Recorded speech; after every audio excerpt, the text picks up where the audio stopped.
And so when we have David Duke, always running as a Democrat, comes out and praising ILHAN Omar, saying she's the most important member of the U.S. Congress. Well, the question is, when will the mainstream media start to ask these questions of the Democrats?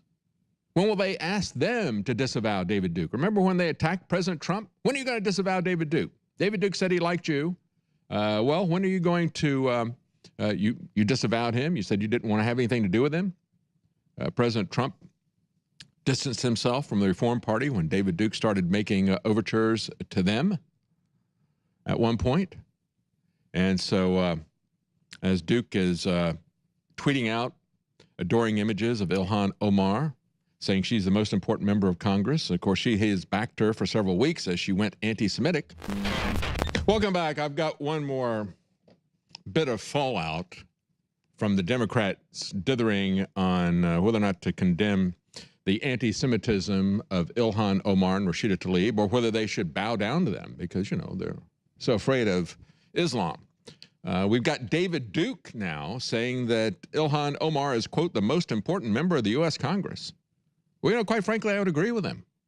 It might be AOC, but, you know, maybe it is ILHAN Omar.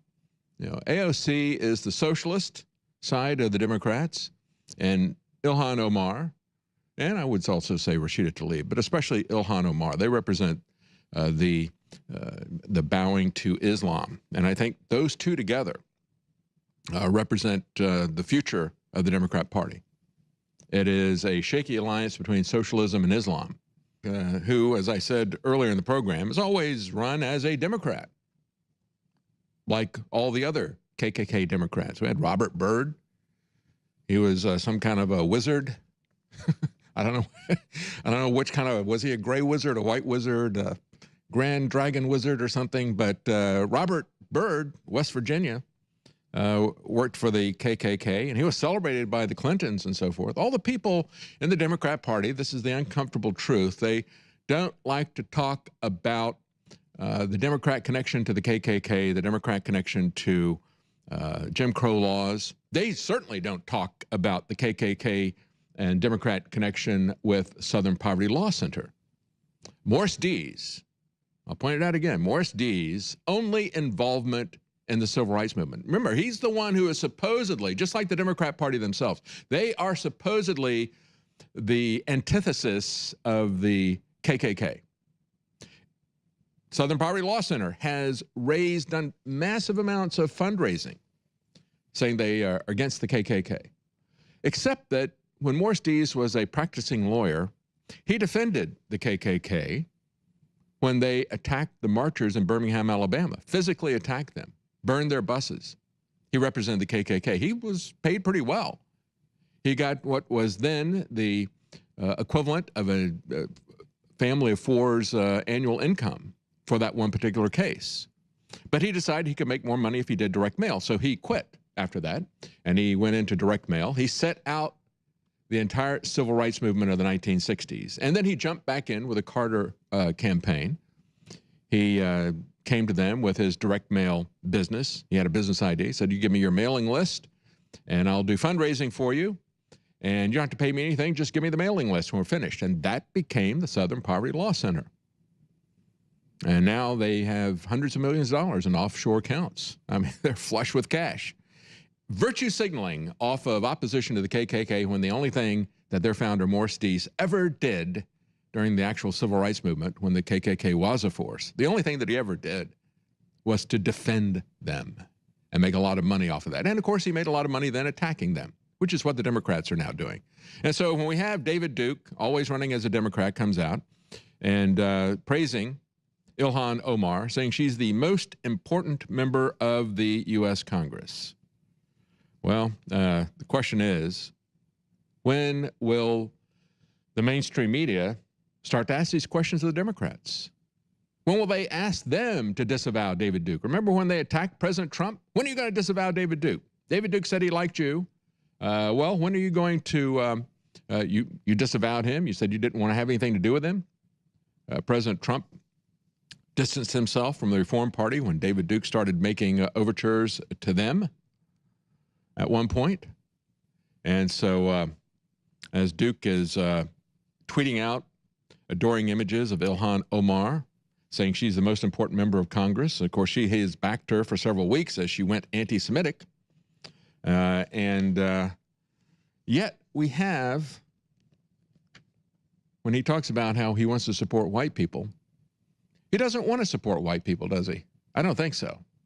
Maybe he's about a kind of Nazi socialism, because he does support Tulsi Gabbard. You know, Tulsi Gabbard, I like her stand against foreign wars, but if you look at Tulsi Gabbard's website, she says, oh, I just love everything that Bernie Sanders has to say. I'm all about that. I'm all about LGBT marriages and all this sort of thing. So David Duke, as he looks at that, we've got an example of how we just are going to determine which group of people are going to be the supremacist. I mean, why can't we have some kind of just equality, just treating people as if they're equal? Why do we have to make women superior to men, or men superior to women, or blacks or whites? We can't have a billboard, for example, in Pennsylvania that says whites have rights. That gets people upset. Remember when you had 4chan say, we're going to go out on Halloween, we can wear masks so they can't see us. We're going to have to wear masks if we go on campus, and we put up posters that say it's okay to be white. Because they knew that it wasn't going to be okay to be white with the universities and with the mainstream media. And it's not okay to say that whites have rights. There's now outrage over that. Yahoo is talking about this. Whites have rights. Outrage over a billboard that says whites have rights. It also talks about the fake attack that was staged by Jussie Smollett. So it had a billboard that had 3 different sections there. One of them just says whites have rights.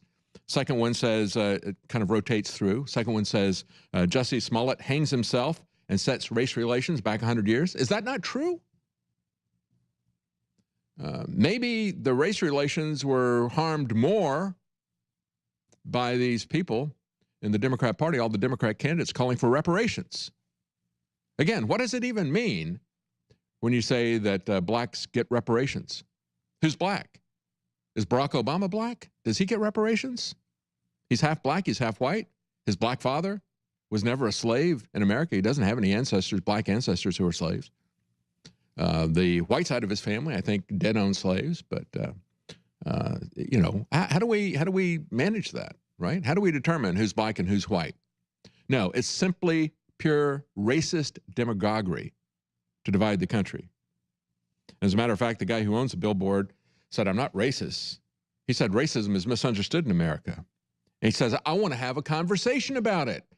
We need to get over this. I'm black, you're white, you're Hispanic. Who cares? I don't care about that. I do care how you act and how you stand for my flag, for our flag. See, that's the biggest problem.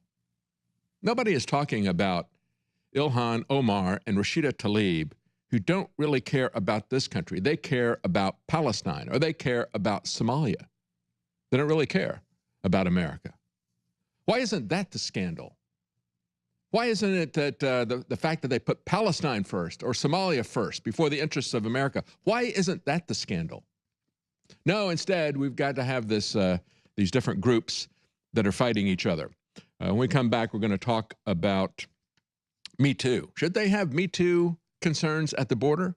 You know, we just had a celebrity chef, Mario Batali, who has given up his stake in all of his restaurants, according to the New York Times. He had a 20-year partnership there, very lucrative partnership. Because of accusations of sexual harassment, he gave all that up.